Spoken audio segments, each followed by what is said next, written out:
viajantes literários! Bem-vindos a mais um vídeo do canal Viagens da Lica.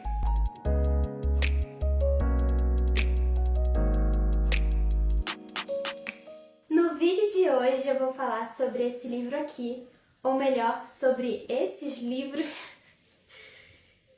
da Julia Quinn, chamado Os Dois Duques de Windham, não sei, gente, não sei como se pronuncia isso aqui, mas vocês entenderam.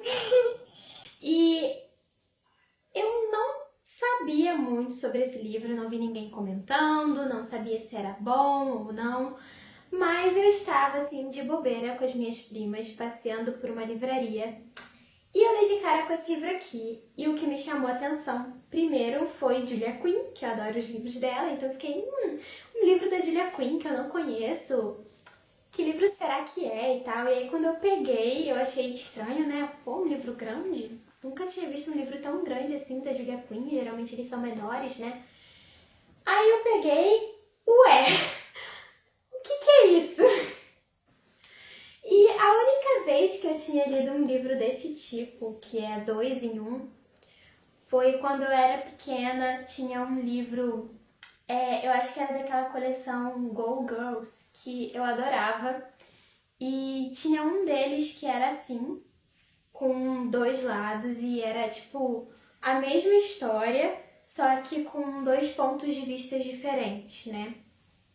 E cara, quando eu vi isso, eu lembrei daquele livro e assim, nossa, eu lembro que eu gostei muito, que era muito interessante isso, de uma mesma história conseguir quase que virar 2 histórias completamente diferentes.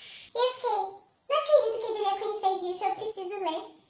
E aí, logo no início do livro, tem uma nota da autora explicando da onde veio essa ideia de fazer um livro desse tipo.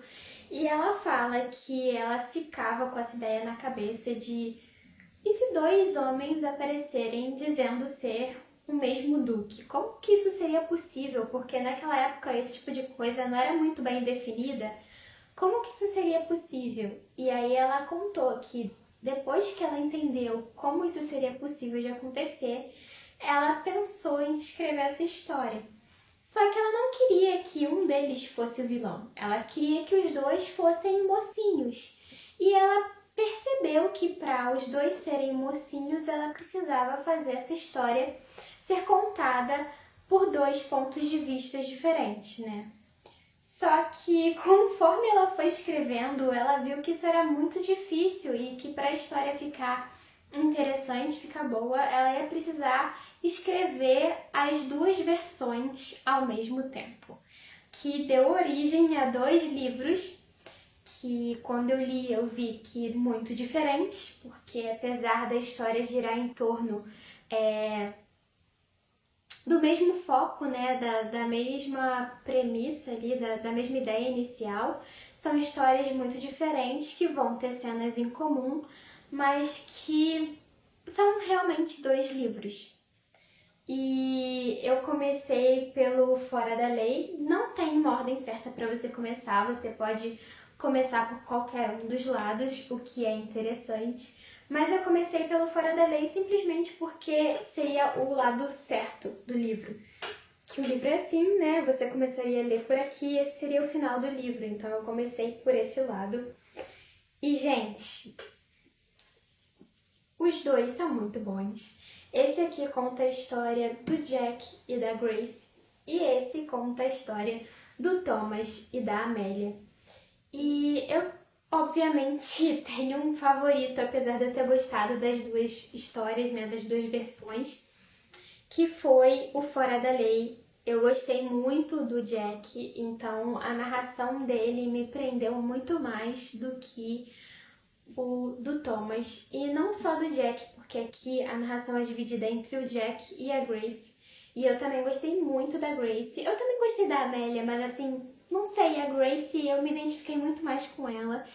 E me cativou mais do que o Aristocrata.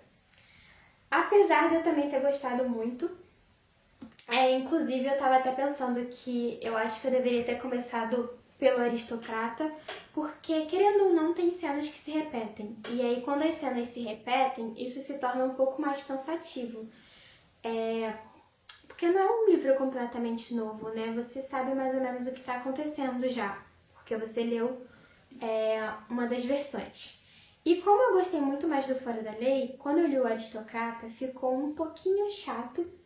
Então, eu acho que se eu tivesse lido o Aristocrata, depois, quando eu lesse o Fora da Lei, ia ser tipo, caramba, que delícia! E aí, como eu li o melhor, na minha opinião, e depois o que não é tão bom, a discrepância ficou muito grande. Quando eu li o Aristocrata, eu ficava só pensando, não, porque o Fora da Lei é muito melhor. E agora, falando um pouco sobre a história do livro, a história vai girar em torno do questionamento de quem é o verdadeiro Duque de Windhelm. E tudo acontece porque um certo dia a viúva está na carruagem junto com sua dama de companhia, Grace, e ela é assaltada. E ela reconhece o assaltante, ela cisma que ele parece muito com o filho dela. E não, ela não acha que é o filho dela, porque o filho dela faleceu, mas ela acha que ele pode ser neto dela, que talvez esse filho tenha tido um filho e que esse rapaz talvez seja o neto dela. Só que todo o problema é que ele viria primeiro na linhagem do que o atual duque, o Thomas. Então, se ele fosse o filho legítimo, né, um neto legítimo dela, ele seria, na verdade, o Duque. Então, começa a ter esse questionamento de se o Thomas seria mesmo o Duque ou não, porque ele viria depois na linhagem, né, de sucessão. Então, toda essa questão de se ele é o verdadeiro Duque ou não, precisa ser escondida, porque geraria muita fofoca. Tem essa questão do compromisso dele com a Amélia, e tudo é muito incerto, então eles precisam confirmar tudo antes de revelar. Assim, no caso, ele não ser o verdadeiro Duque, né? De revelar que ele não é o Duque de Windhelm. Então eles vão ter que ir até a Irlanda para procurar informações sobre o casamento dos pais do Jack, para saber se ele é um filho legítimo ou não.